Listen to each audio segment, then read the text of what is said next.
There is also this misconception. I hear a lot of people saying that these are like complementary activities, whereas the mainstream is the gym. Again, it's a very reductionist view, just like modern medicine. Modern fitness is all about muscles. Why do we overeat? Because we think we lack that happy hormone, which we think we are going to get from the food.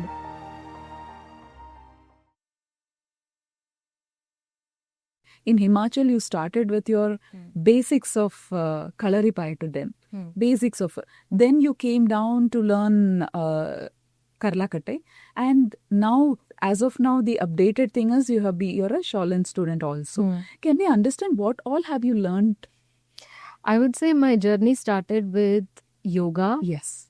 Then yoga and Buddhism. Then yoga and martial arts. Okay. Then it became focused on Meipadam and Karlakatai. Then I was, after Meipadam and Karlakatai, I continued Meipadam and Karlakatai, but then basics of Silambam. So Meipadam and Karlakatai is like the step one, the foundation into Silambam. Okay. So then Silambam, then I have also done some learning of Filipino martial arts. Okay.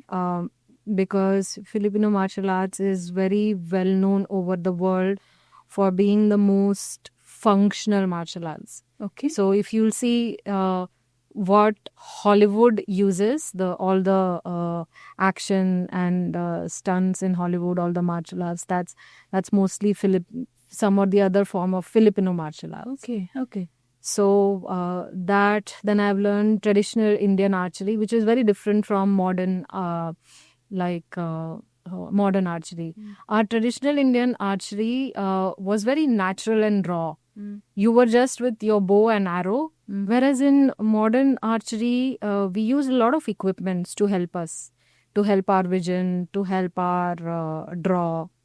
Whereas Indian archery was just simple, basic. You rely on yourself to. That's like a completely different, very fantastic world. Indian archery is very beautiful, very powerful. Then recently I have started learning more of Chinese martial arts, so Shaolin Kung Fu, and other forms of Chinese martial arts in Shaolin Gurukul. So recently that's what I'm learning. Why do you keep learning new things? What else is there to do? What else is there to do? Have anyone told you like, okay, you're saying all these things, but you don't look like you practice so much and you're strong or anything? Have you received such comments?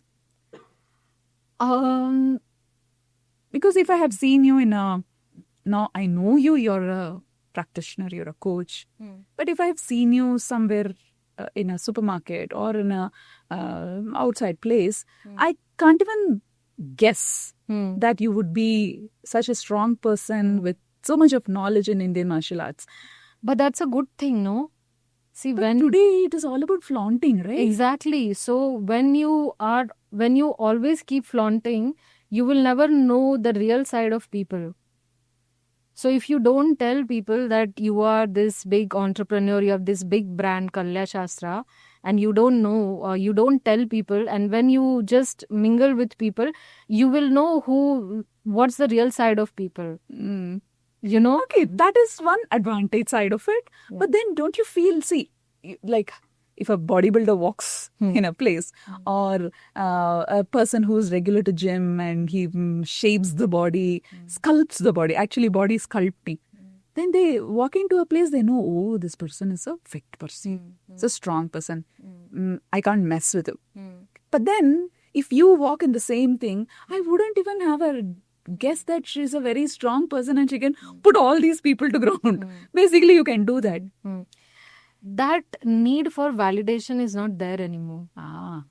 Because see, every day when you put that kind of effort, no, you are not thinking of all these things.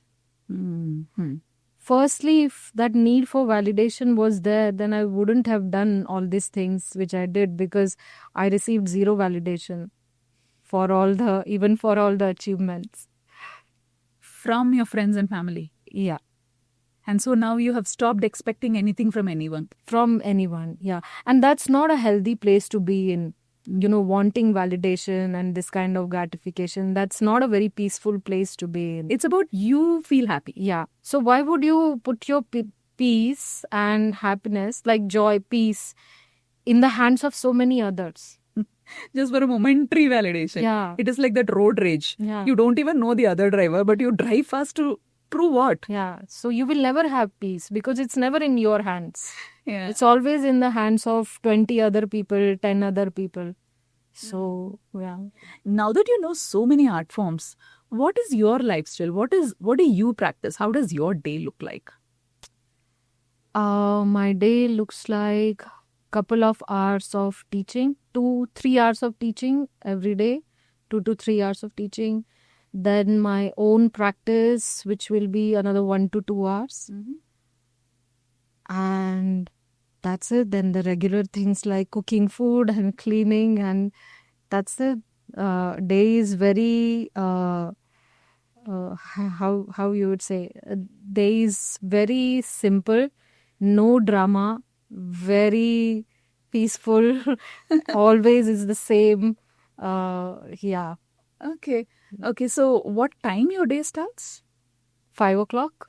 Consistently. Yes. So are you like obsessed now? Today you're traveling. So probably you would not have your Karlagat. Yeah. Don't you feel guilty that you have not practiced today? Not at all. Because the practice, it's like the practice builds within yourself. So it's how do I say?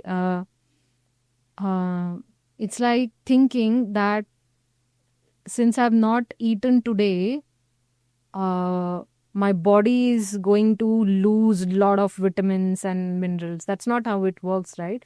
So the benefits of your practice keep building up. And practice also teaches you to surrender. So becoming obsessed about it, or having this kind of feeling like missing out on something, that's not the attitude of surrender. Then that means you haven't practiced correctly. Yeah, you haven't practiced well. Now here is life where I'm supposed to meet you and I'm supposed to learn something from you new, and I'm supposed to meet other people. So instead of being fully present to that, instead of respecting that, obsessing over something that you can't do doesn't make sense. Such a beautiful answer for the question, because there are people who don't miss their workout even a single day.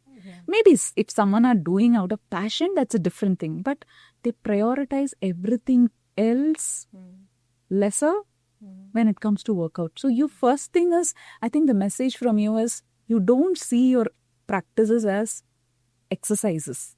Yes. And you are not here to shape your body or to lose your weight. Yes. But do people come for that also? They do come for that, but I tell them I'm not an expert in that. I'm an expert in my art. So I can teach you the art well, but I'm not an expert in weight loss. So it's better if they go to someone who is an expert in that. So when they ask you a question like, then what is the benefit of doing Indian martial arts? Then what is your answer? So I would say in a 3D kind of a way, there are different fitness parameters that it brings in. So we believe there are 6 to 7 fitness parameters that this gives, and which has been proven also by so many practitioners. So the improvement in their cardiovascular health, improvement in their neuromuscular coordination, muscular endurance, strength, then joint mobility, flexibility, all these things it brings in. So this is like we are playing a long game, not a short, temporary, short pill. But because all said and done, there will be people who are coming for some benefits and a quick benefit. I am practicing it for last 2 months, 3 months, or 6 months. I've not seen any change in me. Do they have such situations? No. People do experience changes within the first month itself. Okay. Yes. It's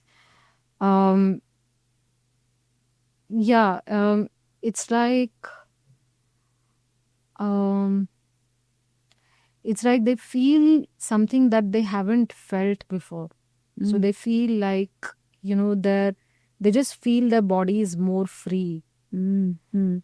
Whereas if you see, because this is what my experience has been, that the practice of Maypadam and Karlakatai doesn't need a long period of recovery compared to The strength training, modern fitness. modern fitness. It needs more time, more recovery time, especially for someone like me. Let's say I had multiple sclerosis. It would have just dragged me down because it needs long periods of recovery after each session. And you can rightfully tell that because you also have practiced and trained, and now you're a certified teacher also in that. Yes. So you can right royally tell that modern fitness is not for the long term. I wouldn't say that. I just feel that maybe it's not for everyone. I feel that from what I have learned and what my experience has been of my own practice and teaching almost thousands of students now, that's some kind of either genetic superiority or all the other things that you have to do, take this powder, take that hormone, all that is needed. What are you saying? Karlakatai doesn't need protein powder? No. What is this? You need protein so many grams per kilo. You're busting the myths. It's not nice. So I can do Karlakatai without protein, Without and protein. pre-workout drinks and Yes, pre-workout, post-workout drink. post-workout. Yes. How? Because here, okay, before this question probably, how heavy are these Karlakatais? That depends on your practice. So they are as light as 1 kilo and they can get as heavy as 25 kilos. Okay. Now, people compare it with the modern weightlifting where, people are lifting like 100 kilos and everything. Deadlifts, 100, 150 and all that. But Karlakatai is about rotational strength. And you can't, the way it is, the way it is shaped and the kind of body dynamics it needs, all the physics of this science, you can't work with heavy weight. It takes a lot out of you. So are you saying that person who's starting with 1 kg is a baby and 25 kg is the expert? Is there? Yes. Okay. 25 kgs is like super level expert. Where are you at? I would say I'm somewhere mid-level. Okay. But so you are practicing to reach that expert level, 25 kg probably. I would love to. Okay. So all things that is involved is practicing with whatever weights you're improving slowly. Yes. Does it mean that I have to have so many Karlakatai at home? No. So if you practice under the guidance of a teacher, then they will tell you what weight increment you need to have. There are different types of Karlakatais also. So for you to advance in your practice, which type of Karlakatai will be better? Okay, it's not that I watch a reel and I pick up a Karlakatai somewhere or order online. It shouldn't be done like that. Many people do like that. And recently I had posted about it. A person who had messaged me that he started swinging Gada. He learned from somewhere where they are not teaching from the basics. And the first step itself is learning Gada. And then he started experiencing injuries.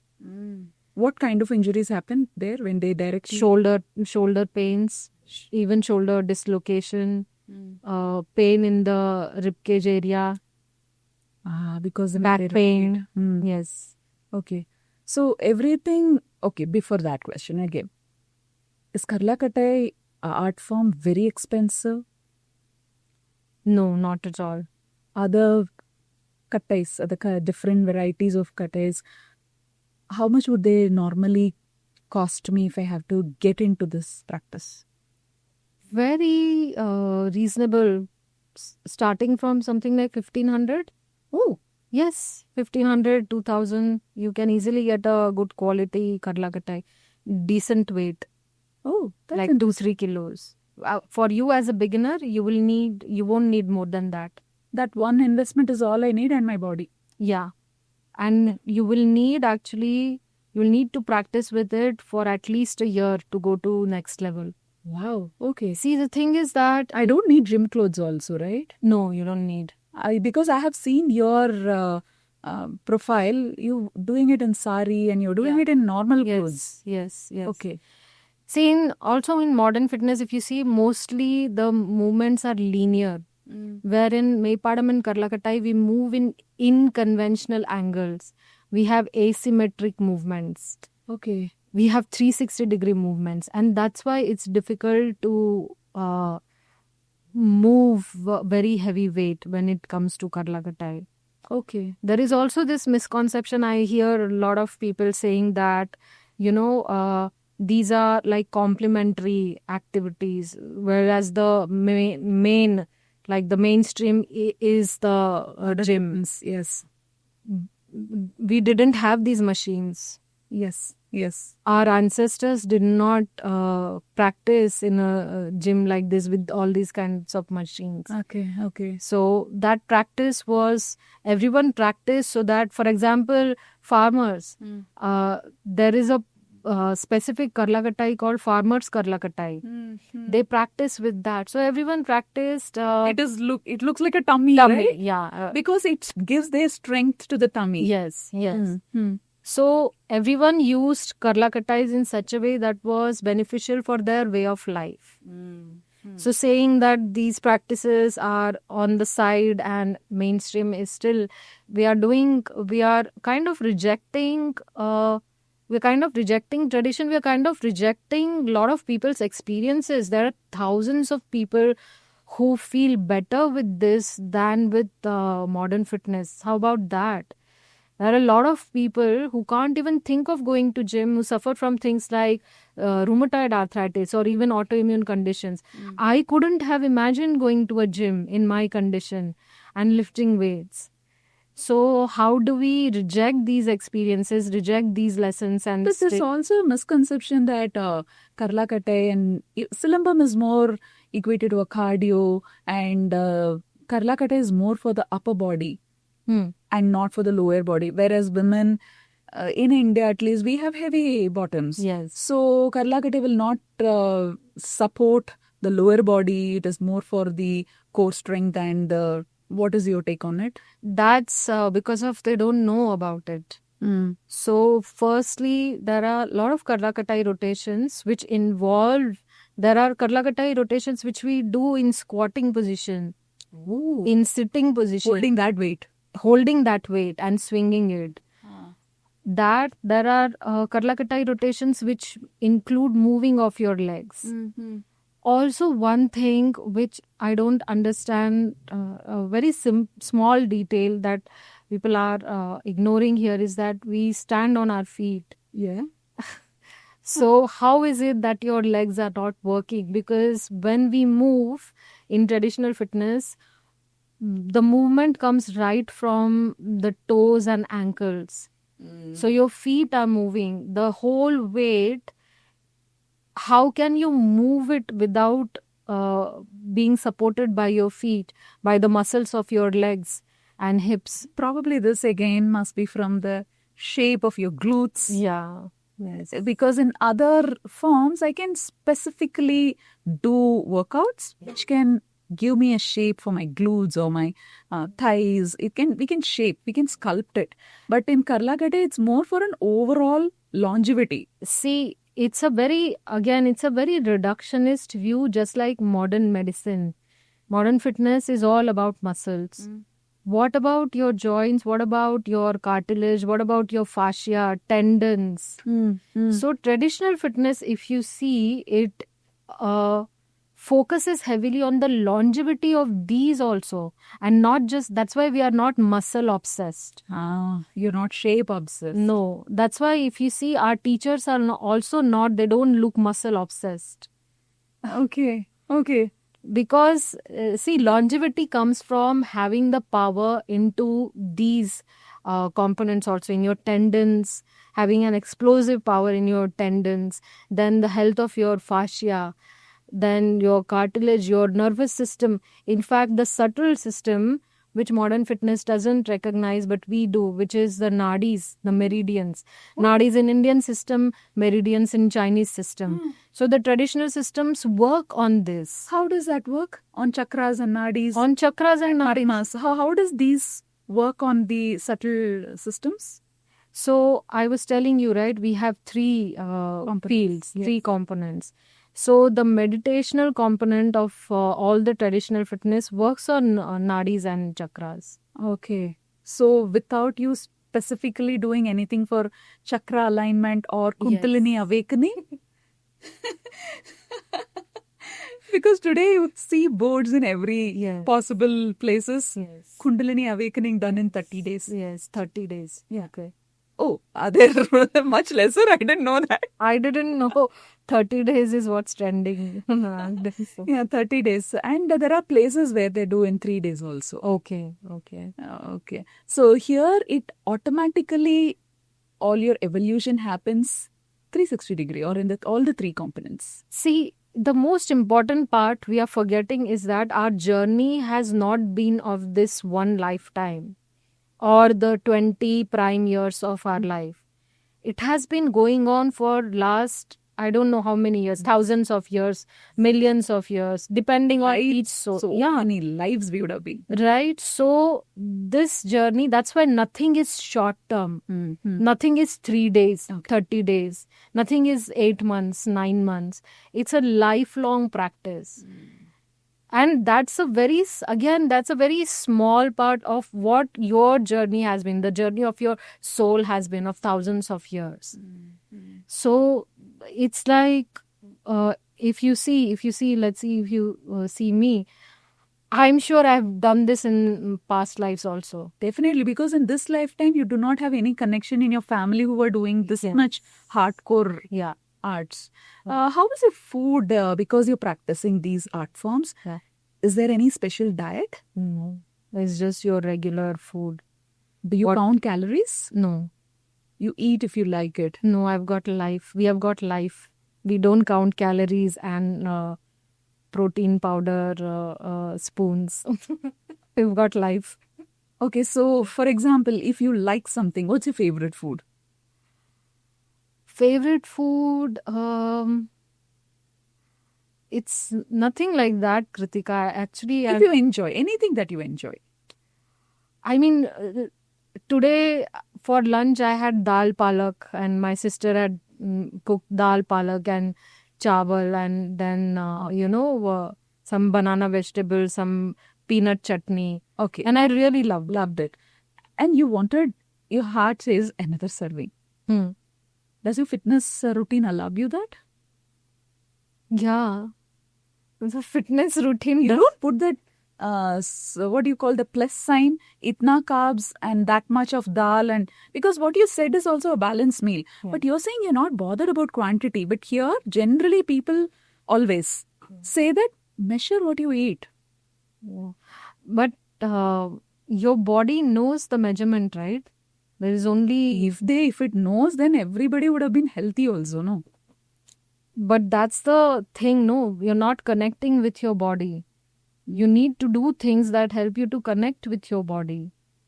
Like for me, it's been my practice. See, why do we overeat? Because we think we lack that happy hormone. which we think we are going to get from the food. But And depriving again from that. yes, And look forward to eat. yes, Again, we put a quantity. No, only this much. exactly. Yeah.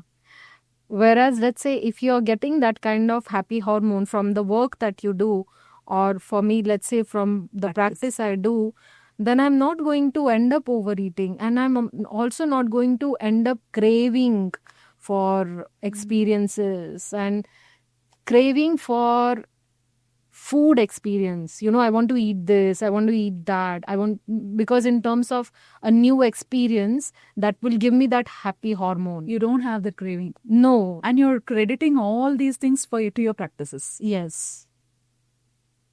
And this could be different for different people. Maybe some people have their own practice of, let's say, pranayam, let's say meditation. But having a sadhana that helps you to connect with that happy hormone, then you will not need validation for your body. Then you won't need validation for even your work. You know that, okay, this is your work, you like it, you're supposed to do it, that's it. You don't need likes for it. You won't need likes for anything. Not even for your food plate, not even for your body shape, not even for your awards. Nothing. But how was your health improved? The things that I'm able to do today, I couldn't have imagined doing them even in my teenage years. Okay. So, for example, let's say when I go for camp in Gurukul, we end up doing some 5 hours of training, and we are cut off from all the distractions. Okay. We eat very, very simple, basic food, just like how I described to you. This kind of discipline, this intensity of training, I wouldn't have imagined doing in my younger years.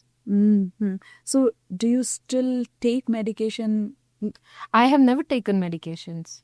You fought everything Without any medications. Though from your childhood migraine to MS, you fought it and you won it. MS without any medications, I reversed, without even a single allopathic medication. So, to what all would you credit this amazing journey? Firstly, of course, to my practice of martial arts. Secondly, consistently working on mental health. Like, do you self-suggest when you say you're working on mental health? Just being more aware. Okay. More aware and yet compassionate. Okay. That and I think these two things, that's it. Your consistent practices of martial arts and being aware of everything. Yes. Every single thought. As much as possible. Okay. Some questions on practical Karlakattai. For whatever reason, people got to know about Karlakattai, they don't know the philosophy. What is a philosophy? They should know before they join this program or lifetime program. Karlakattai is a tool which is part of a practice that is very ancient. It's backed by traditional wisdom and also sound science. And when you say sound science, it's modern science, the researchers are done? No, it's like, for example, the science of Ayurveda, the science of meditation, like that. Okay. The science in the practice itself. Okay. Which is why it is able to show improvement for people, right?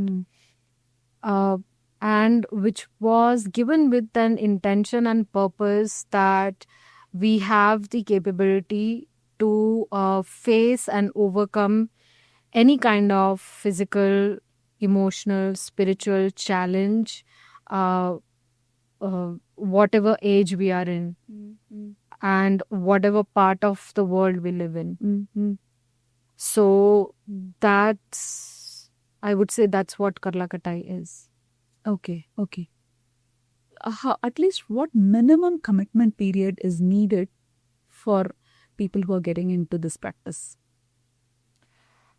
1 hour, at least 5 days a week or 4 days a week. Okay. 4 days is enough. Okay. At least a year to they'll start feeling the benefits within a couple of months itself. But to go deeper into practice and to understand what it actually is doing for them on a deeper level, a year of staying with it. Okay, okay. You said there is Meipadam, Karlakatai, and then Silambam. These are like 3 levels. Meipadam, Karlakatai, and then comes Gada and Silambam. Okay. But actually, Meipadam is just the body movement. Just the body movement. So if you, like for example, now that you're traveling, though you don't have your Karlakatai, but still you can practice Meipadam. Yes. Anywhere you are, you still can practice. And in case if you are that guilt conscious of I didn't practice today, you can still do that. Definitely. Yes. That is for life. But that's your basic. Yes. And it just involves only body movements. Only body movements. No weightlifting. No. And if I just do Meipadam, I'll still come to this materialistic question of, will it still help me in weight loss or being stronger and shaping my body? Stronger, yes. Weight loss, many people experience weight loss, but why that happens is because they bring discipline in one area of their life, which is practicing. And that helps to bring discipline in the other areas of their life as well, which is, your sleeping habits, your eating habits. Okay. So many people do experience weight loss. Okay. But the duration, of course, varies because some people will get their act together faster than the others. Depends on the individual. Yes, it depends on the environment that they are in. So if I have to join a class, I go through Meipadam for some time and then the teacher will recommend, okay, now you can buy your Karlakatai, first Karlakatai. Correct. Okay. And that will be recommended to the person who's practicing based on their strength. Yes. And the teacher would know that. Yes. It is not that, hey, it's an ego lifting kind of a thing. I will lift directly 10 kilo, 20 kilo. No. And it's also not standard for everyone. So not everyone starts with 1 kilo or 2 kilos. Some people are capable of starting with 4 kilos. How do you identify that this person is capable of starting at 4 and some at 1? So when you see someone doing Meipadam and you see the ease with which they are able to do all the complex movements, then you know, okay, this person will be able to handle it better. Okay. Because in Meipadam, we don't just have movements in standing. We have movements in sitting position. We have something called as Tarai Padam, which is a part of Meipadam, which includes movements to be done on the floor. Okay. Which include a lot of work on the core or strength of the core. So, what is the eligibility to join? Nothing at all. I have students who were bedridden after one of the students was bedridden after a very bad accident. I had student who had a severe case of rheumatoid arthritis. What was motivating them to come to you? Understanding that the little bit of pain that they have to go through during that one session of Meipadam is keeping them away from a larger pain for the rest of the day. So the rest of the day is better because for that 1 hour, even through the pain of after accident or rheumatoid arthritis, even because through that pain, exercising like doing Meipadam for that 1 hour is freeing them up for the rest of the day. My question was also like this. Instead of choosing the mainstream modern fitness, why did they choose to come to you for Meipadam and Karlakatai? Because they already tried it and failed. Okay. They couldn't sustain the longer recovery periods, the aches and pains. It's more demanding for people like this. Okay. So after Maipadan, they moved to Karlakatte, where you recommend. And there is where you start from 1 or 4 and go up to anything. How long do I need a teacher? That depends on your purpose of learning. For example, you just want to like learn enough to be able to practice yourself, like a decent decent practice for yourself, at least for a year. Some of my students have been there since day one, so 5 years. They've been there since 5 years because they are learning new things still about themselves. Like, for example, one of my students, she credits her PR in squat and deadlift to Maypadam. Oh, She says, without the practice of Maypadam, I wouldn't be able to progress in powerlifting. wow. Okay. She's in Chicago. That's a nice combination also. So this lays the foundation and then you utilize that power and strength in anything you want, whether it is dance, classical dance, like you started Yeah. conversation that even dancers use this. Yes. Okay. One of my students, she's a Bharatnatyam teacher. She says her practice became better after she started practicing. Because there is flexibility and healing from inside. Yes. And for people with illness like yours, they will heal automatically. And people who are basically healthy, normal life, they would become much, much stronger and grounded, Yes. balanced. Yes. Okay. Is it okay? Can I do a 3-day course with you or a 5-day course with you or maybe a month? How to do? And then can I just keep practicing and then come back to you for my performance review kind of a thing? And then is Yes. that also possible? Of course, it is possible. You can learn for a month and then choose to practice on your own for a few months and then come and check how you are doing. That's also. How expensive are Karlakatta teachers? Now that you have created a lot of teachers and you yourself are in the level of teaching, you're teaching plus your students are teaching. What should a beginner, a college student have a budget to learn this? It's anywhere between 3,000 to 5,000 per month. Okay. And you also say that you're teaching online and offline, Yes. right? Yes. What are the major differences? Of course, offline teaching is better because you are able to observe your teacher better. You understand all the subtle movements also. And even your teacher is able to correct you. The fly? Yes, Touch and exactly. or see, okay? Yes. Online, of course, we get little limited because it's online medium. But then the thing is, something is better than nothing, right? So, like, No compromise, it is better. yes, like I know, I get messages from people who say, things like, "Oh, I would have preferred if it was offline in my city." And let's say, for example, when I used to live in Bangalore, Chennai, I used to hear this from some people in Chennai. Oh, it would have been so nice that, if it was in our city. Then I shifted to Chennai for my learning. I had to shift to Chennai. Then I started teaching offline in Chennai. Then people started saying, oh, this is far for me. We only find excuses. Exactly. If you're willpowered, whether online Yes. or offline, doesn't matter. You Yes. at least start. Yes. Eventually, maybe 2-3 months, once you can visit your teacher, Yes. show them what you're doing, and then still do. And by the way, as I said, this student who has been doing so well in powerlifting, she has been learning for 3 years online. Ah. She is in Chicago. So it is just that personal It is. need. Yes. Okay. You were telling Maypadam itself is sufficient for you to keep fit. Yes. Keep reasonably fit. You don't even need to move to Karlakatte. Yes. like for example, if you see compared to the modern fitness, there is upper body, push pull, lower body, and things like that. I'm still sorry to draw parallels between modern fitness because so many of us are looking for interesting options to be fit and healthy.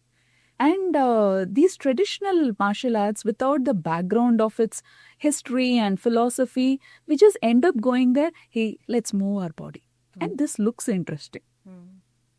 So hence, in modern fitness, so I apologize for asking such questions, but then, so drawing parallels, push, pull, and the lower body.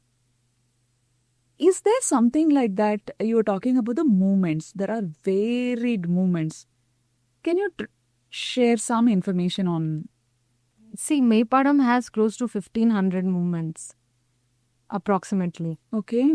What does that involve? 1500. So is it like every day or?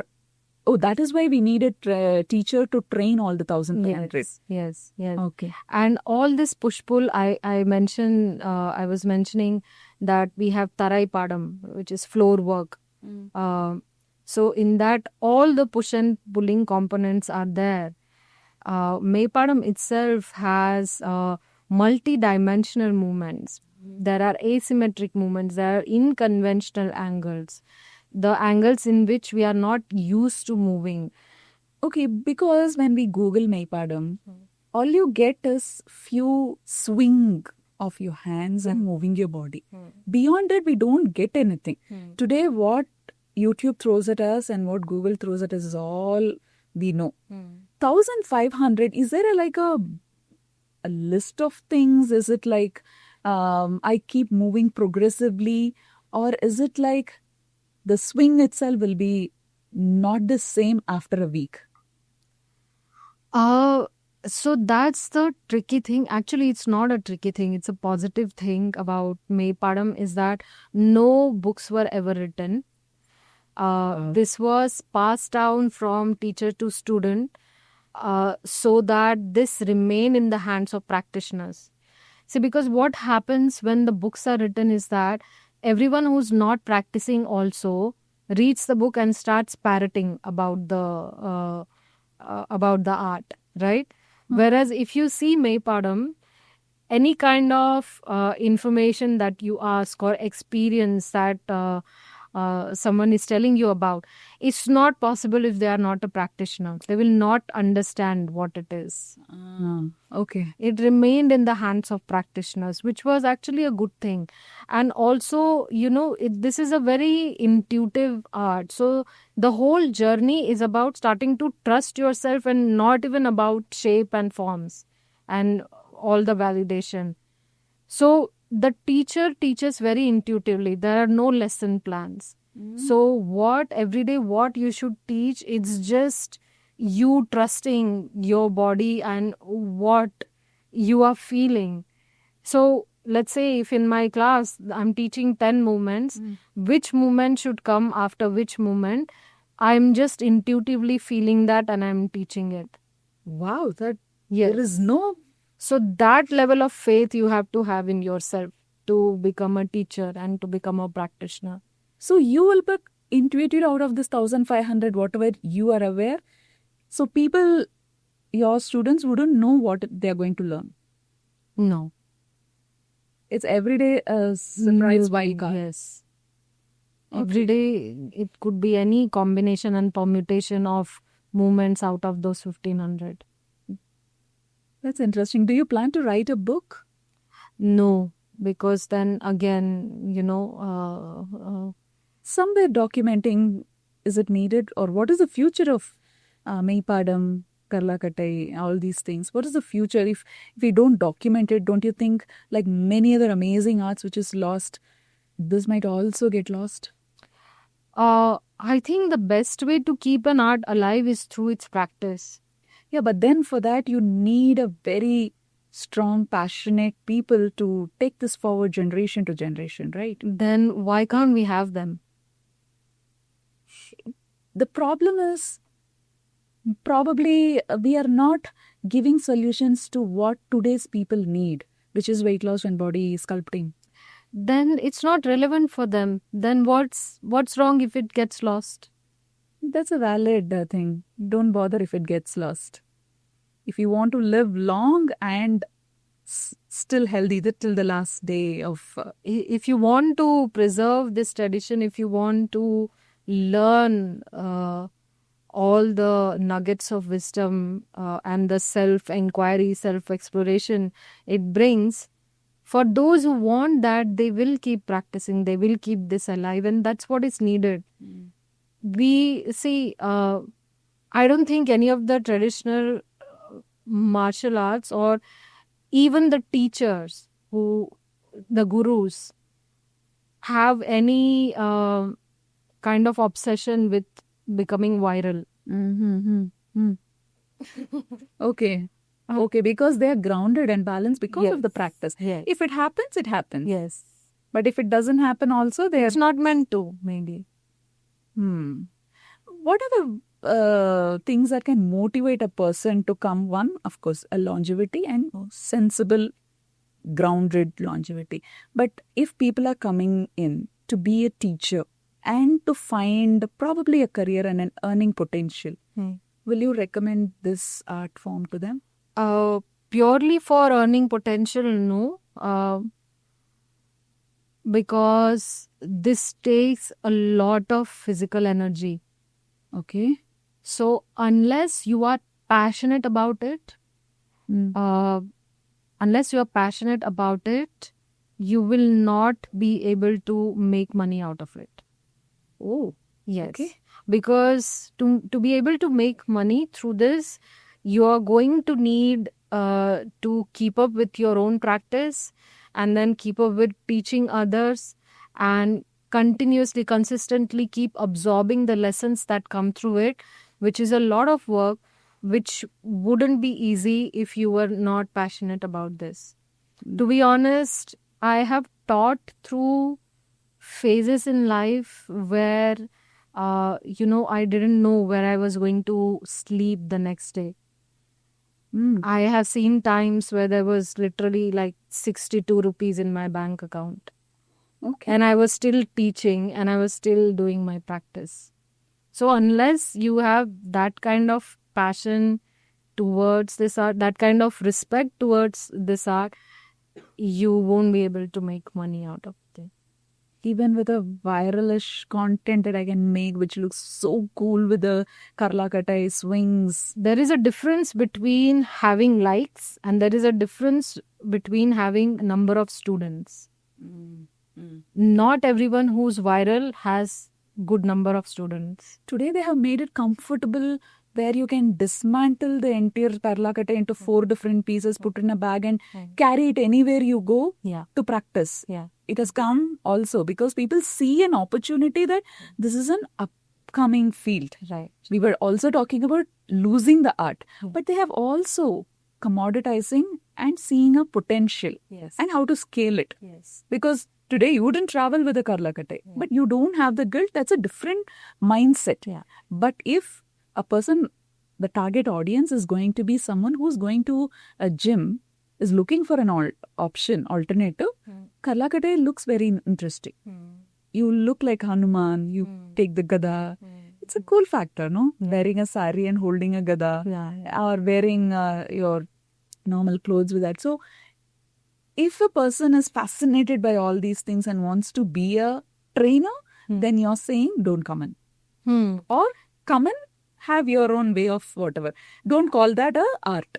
Yeah, it because see this cool factor, this fascination towards cool factor might cool down after a period of time. Till the next trend comes in. So then, there is then in that case you have disconnected from the practice, from the art, from the 3 components, you're saying that one component is already removed. Yes. The spiritual component and the meditative component, it is already gone. Yes. Right? Now, when you talk about all these cool factors and this swag about Karlakatai, this is mostly the physical the rigorousness, the physical component, the one which can be shown and exhibited to the world. But if you are not going after that coolness, then you will remain with that spiritual foundation also. And then you will be able to practice it and teach it for a long time, and you'll keep learning new things about it. Okay. I am still learning. It's been 5 years and I'm still learning new things about it. Recently, one of my students told me that I'm yet to share about this on my social media, but she said that it's because of May Padam. She's almost in close to 60 of age, and she had a very bad knee injury, like meniscus tear and even cartilage damage. And she has been practicing May Padam for a couple of years. And recently, in a very recent X-ray, there has been shocking improvement in her knee. She's aging, right? Like everyone else. Yeah. She's going towards her 60s. Yes. And there has been an improvement. Considering, there has to be degeneration, there has been an injury. Wow. So This itself is a big, again, because it's with upper body. How is that healing? exactly. How is the knee healing? And this was a new lesson for me also, because, her doctor ended up giving her some insights, which were a new learning for me also. Maipadam and basically any traditional Indian arts is beyond linear things which can be documented. It will work on multiple facets of yourself, probably koshas and internally these. Okay. We know that you're also part of a nutrition, wellness and things. You talk about it in your social media about nutrition. Not anymore, since I got into martial arts deeply. Okay. So not really anymore. But why did you decide not anymore? Because you said you got it. Is it because of the time constraint, or you don't believe in the specified nutrition? No, I do believe in it.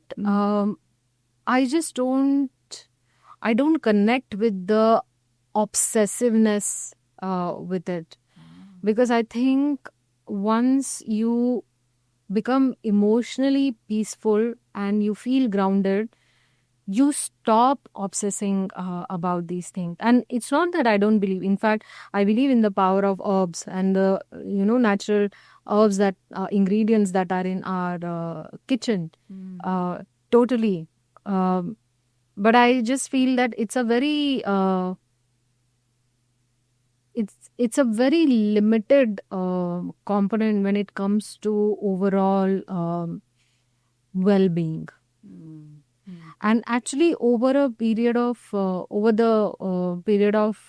last few years, I have kind of shifted from.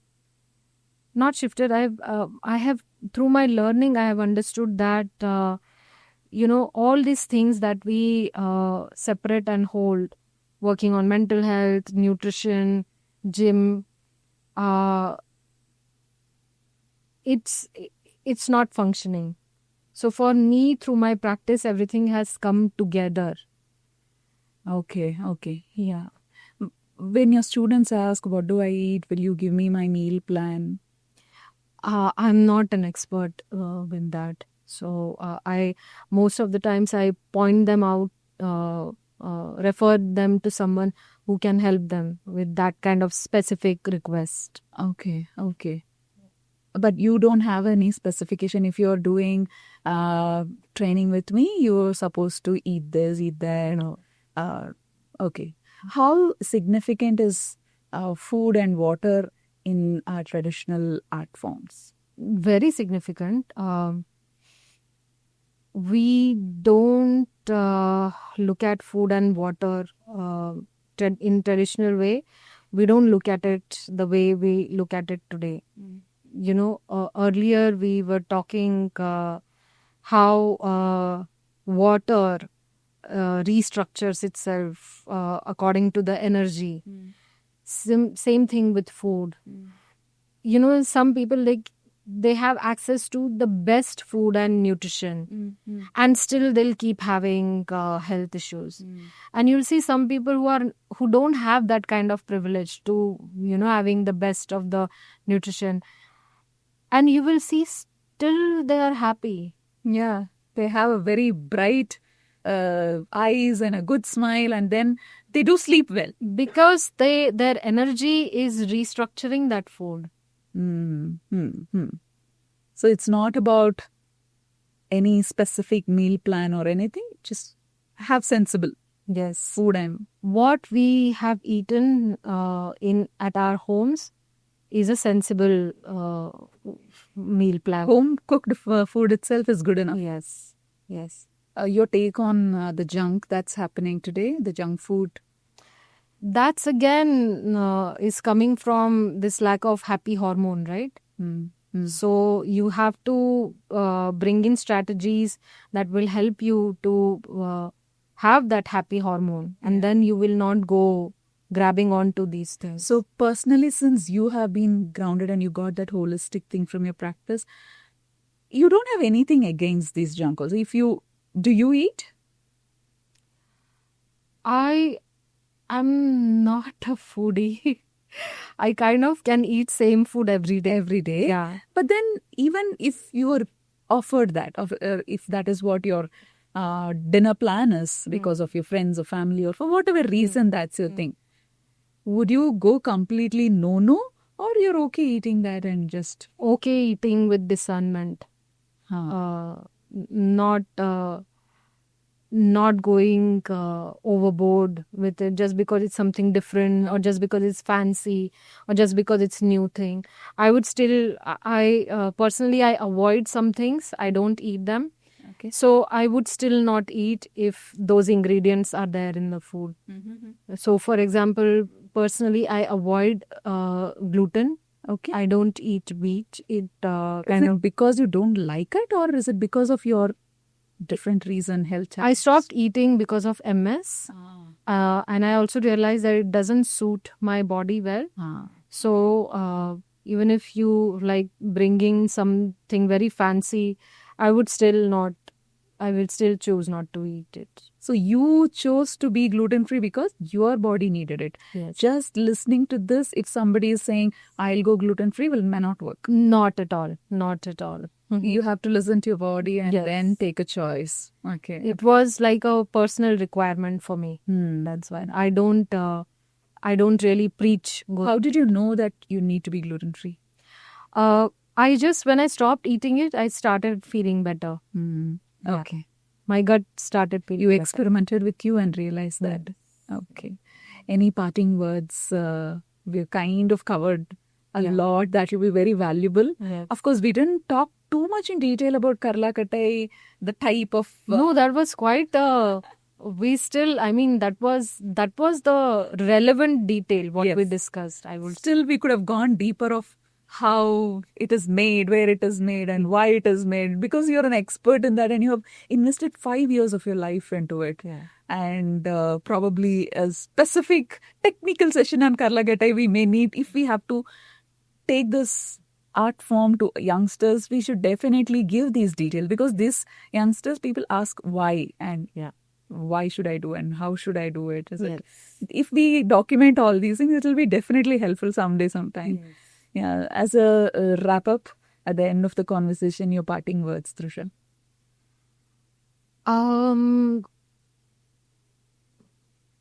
My parting words would be